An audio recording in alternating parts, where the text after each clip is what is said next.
CNN is under fire after it refused to retract a breaking news story on collusion between Donald Trump and Russia. That's despite the news channel's source publicly withdrawing a significant claim the whole story was based on. Well, here in the studio with me is RT's Ilya Petrenko to give us some more details on this. How does this work exactly? Why has the network been standing by the story? Well, Nikki, this is a special one, and I'm here to share with you some of my observations for how things are done when it comes to some media organizations across the Atlantic. As you've said, CNN in particular. We've gotten used to the media sometimes running sensational stories because a number of anonymous sources tell them this or that. But my question to you is, what if the anonymous source reveals his identity and says that his story is not true or that he has made several mistakes? Perhaps you will expect these people to take a step back, maybe consider some skepticism, publish a correction, or take the story down altogether. Not if you're CNN.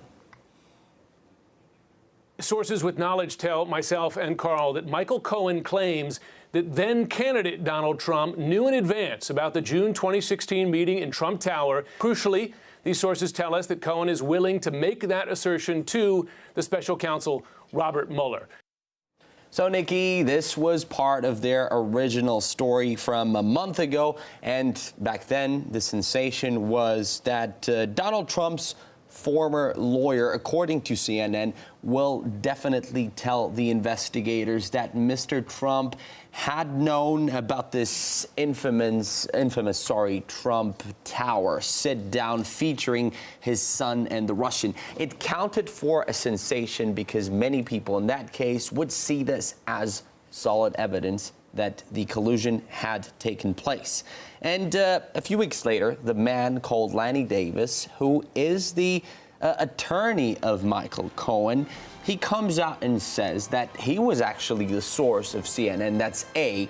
Then B, he's made a mistake, and C, his insight into the story, it's of course very tricky, was misinterpreted, and he eventually even went on air. He went to one of the CNN studios to tell people that.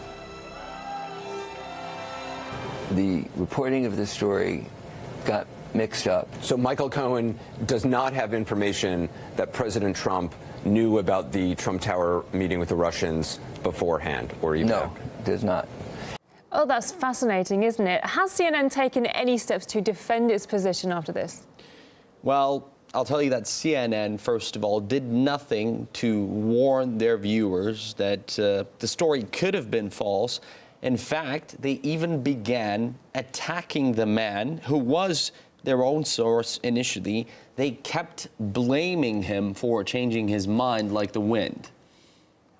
Has there been any reaction from other U.S. journalists in response to this? Well, other influential media, the likes of New York Times and Washington Post. By the way, these guys broke the news story after CNN. When the new circumstances were revealed, they at least cast some sort of doubt over it.